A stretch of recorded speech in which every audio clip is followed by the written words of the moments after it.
Maharishi Debendranath Tagore. So Raja Ram மோகன் ராய்க்கு அப்புறம் இவர் வந்து ராஜா ராம் மோகன் ராயோட ஃபுட் ஸ்டெப்ஸ் ஃபாலோ பண்ணி அவரோட ஆர்கனைசேஷனை அவர் மகாரிஷி தேவேந்திரநாத் டாகோர் தான் வந்து கொண்டு போனாரு.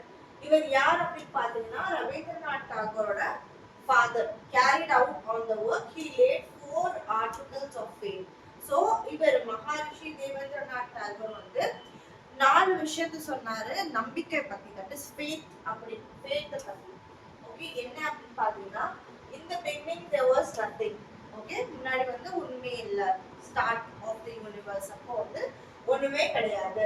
the one supreme being alone existed who created the universe. so beginningல இருந்து ஒரு supreme being, that is ஒரு கடவுள் இருந்தாரு. ஓகேவா, அவர்தான் வந்து இந்த யூனிவர்ஸ்ல வந்து கிரியேட் பண்ணாரு அப்படின்னு சொல்லிட்டு சொன்னாரு. He alone is God of truth, infinite wisdom, goodness and power, external, omnipresent and one without second.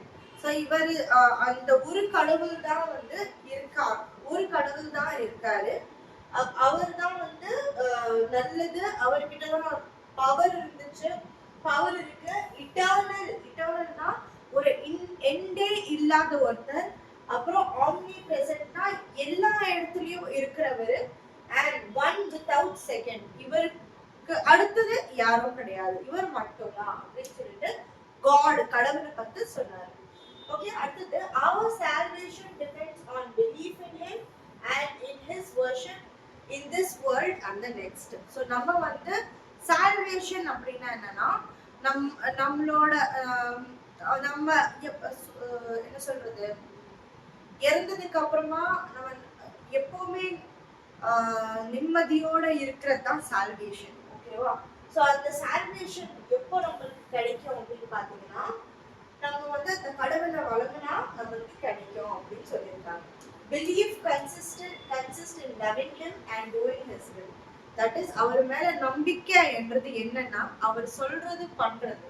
Okay, and கடவுளை லவ் பண்றது, அதுதான் வந்து நம்பிக்கை அப்படின்னு சொல்லியிருக்காரு. இந்த 4 விஷயம். ஓகேவா, தமிழ்ல அப்படியே டிரான்ஸ்லேட் ஆயிருக்கு, நீங்க படிச்சு பார்த்துக்கோங்க Tamil students.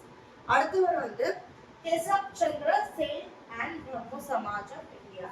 So Devendranath Tagore was a moderate reformer, but his younger colleague in the Sabha were for rapid changes. ஓகேவா, இவர் வந்து ரொம்ப மாடரேட்டா இருந்தாரு, ரொம்ப எக்ஸ்ட்ரீம் கூட கிடையாது, ரொம்ப லீனியன்ட் கூட கிடையாது, மாடரேட்டா அவரோட அந்த அந்த பிரம்ம சமாஜோட வேல்யூஸை வந்து ஃபாலோ பண்ணிட்டு இருந்தாரு. ஓகேவா, but his younger colleague in the Sabha were for rapid changes. நிறைய விஷயத்தை வந்து சீக்கிரமா சேஞ்ச் பண்ணாரு. The greatest of these is Kesab Chandra Sen. So பிரம்ம சமாஜ்ல தேவேந்திரநாத் டாகோருக்கு அப்புறம் யாரு வந்தாரு அப்படின்னா கேசப் சந்திர சேன். இவரோட டைம் பீரியட் 1838 ல இருந்து 84. joined the movement in எப்போ 1857. So he was greatly influenced by Christianity, believing in his spirit but not in person of its founder. Okay, but அவருக்கு வந்து கிறிஸ்டியானிட்டி மேல ரொம்ப வந்து நம்பிக்கை இருந்தது. But in 1866 a split occurred in the ranks of Brahmo Samaj. Kesab left the Samaj and founded a new organization. So கொஞ்சம் ஐடியாலஜிஸ்ல differences வந்ததனால கேசப் சந்திர சேன் வந்து பிரம்ம சமாஜை விட்டு போய் ஒரு புது ஆர்கனைசேஷனை ஸ்டார்ட் பண்ணாரு. Devendranath's organization thereafter came to be known as Adi Brahmo Samaj. So Devendranath Tagore Samaj organization was called as Adi Brahmo Samaj. சரியா, அடுத்தது after Kesab had his 14-year-old daughter married into the Indian prince in contravention of the Samaj condemnation of child marriage, the opponents of child marriage left the Brahmo Samaj of India and started the Sadharana Samaj, which developed anti-Christian tendencies. So Kesab Chandra Sen க்கு வந்து ஒரு daughter இருந்துச்சு, ஒரு பொண்ணு இருந்துச்சு. அவங்க வந்து 14 இயர்ஸ்லயே அந்த பொண்ணை வந்து கல்யாணம் பண்ணி வச்சுட்டாங்க. ஸோ இதனால என்ன வந்துச்சு அப்படின்னா, ஸோ பிரம்மோ சமாஜ்ல வந்து சைல்டு மேரேஜ்க்கு அகேன்ஸ்டா இருந்தாங்க இல்லையா. சோ அவங்க தான் வந்து இவரை வந்து தப்பா பேச ஆரம்பிச்சிட்டாங்க. யார? கேசப் சந்திர சேனன்.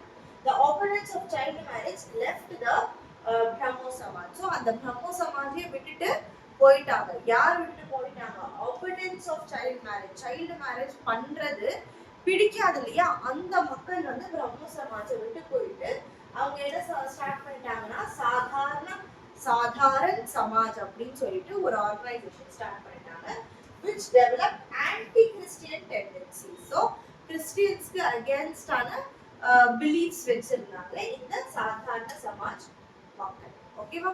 அடுத்தது வந்து ஈஸ்வர் சந்திர வித்யாசாகர். ஈஸ்வர் சந்திர வித்யாசாகர் இவர் வந்து இன்னொரு outstanding reformer in Bengal and he was called as Ishwar Chandra வி. ஓகே, ஈஸ்வர் சந்திர வித்யாசாகர் அப்படின்னு சொல்லிட்டு இவரை கூப்பிட்டாங்க. இவரோட ஈஸ்வர் சந்திர வித்யாசாகர் இவரோட டைம் பீரியட் பார்த்தீங்கன்னா 1820 இருந்து 1891 வரைக்கும். So Ram Mohan Roy and others looked to Western rationalist ideas to reform society. Vidyasagar என்ன பண்ணாரு அப்படின்னு பார்த்தீங்கன்னா argued that Hindu scriptures were more progressive.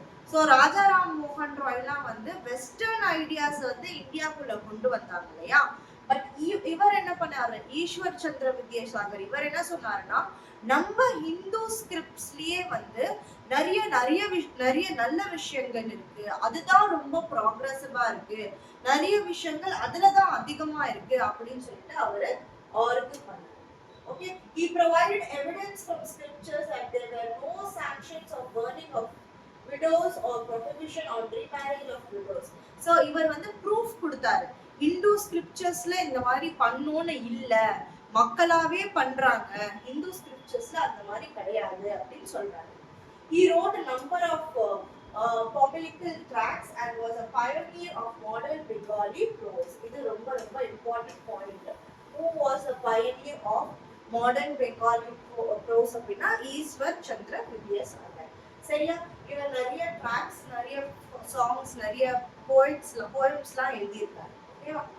அடுத்தது he played a leading role in promoting education of girls and helped them in setting up a number of schools. So நிறைய girl children education க்கு ஹெல்ப்ஃபுல்லா இருந்தாரு. He dedicated his whole life to the betterment of child widows of Hindu society. So சின்ன குழந்தைகளா இருப்பாங்க ஆனா விடோவா இருப்பாங்க இல்லையா, ஸோ அவங்களெல்லாம் வந்து ரொம்ப சப்போர்ட் பண்ணி அவங்களுக்காக நிறைய விஷயத்த செஞ்சிருக்காரு அப்படின்னு சொல்றாங்க. Then the movement led by Vidyasagar resulted in the Widows Remarriage Reform Act of 1856. So இவர் லெட் பண்ண மூவ்மெண்ட்ஸ்னால என்ன வந்ததுன்னா Widows Remarriage Reform Act of 1856 வந்தது. This act was intended to improve a lot of child widows and save them from the perpetual widowhood. So basically இந்த ஒரு act வந்து child விடோஸ்க்காக வந்தது. So அவங்களுக்கு சப்போர்ட் பண்ற மாதிரி நிறைய ரெகுலேஷன்ஸ் ரூல்ஸ்லாம் வந்து இவர் கொண்டு வந்தாரு. இவர் வந்து சைல்டு விடோஸை வந்துட்டு ஹெல்ப் பண்ணாரு நிறைய. ஓகேவா? அடுத்தது வந்து பிரார்த்தனா சமாஜ். பிரார்த்தனா சமாஜ் பார்த்தீங்கன்னா எங்க இருந்தது, எந்த ரீஜன்ல? Maharashtra region was another region where reform activities gained steam. ஓகேவா?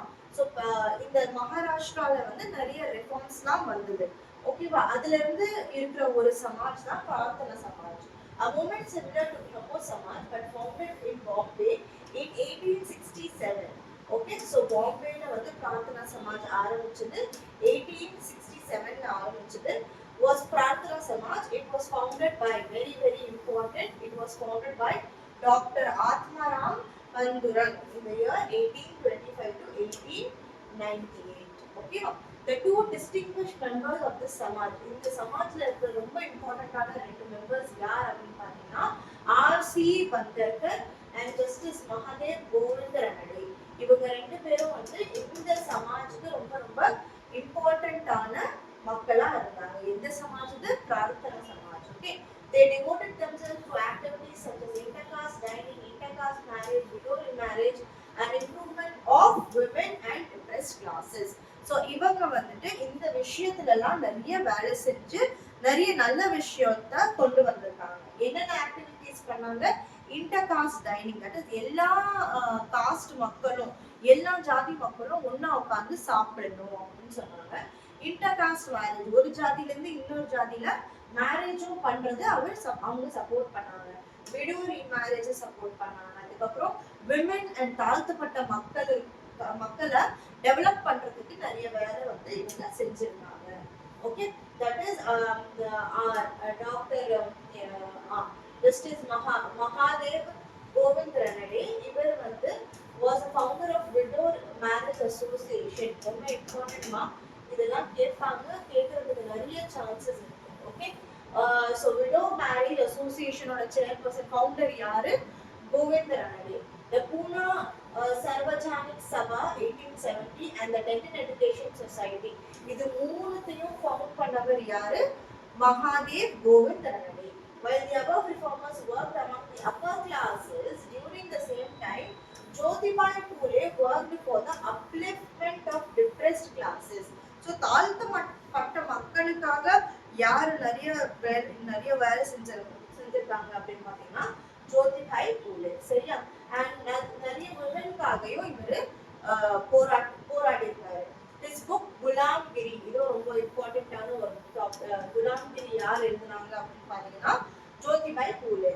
is an important work that condemned the inequalities of caste. Inequalities of caste. ஓகேவா? ஸோ நிறைய என்னென்ன தப்பு நடக்குது சொசைட்டில அப்படின்னு சொல்லி அந்த தப்பெல்லாம் கண்டிச்சு பேசியிருக்கிற புக்கு தான் வந்து குலாம்கிரி. குலாம்கிரினா என்னது? ஸ்லேவரி. இது எழுதுனவங்க யாரு?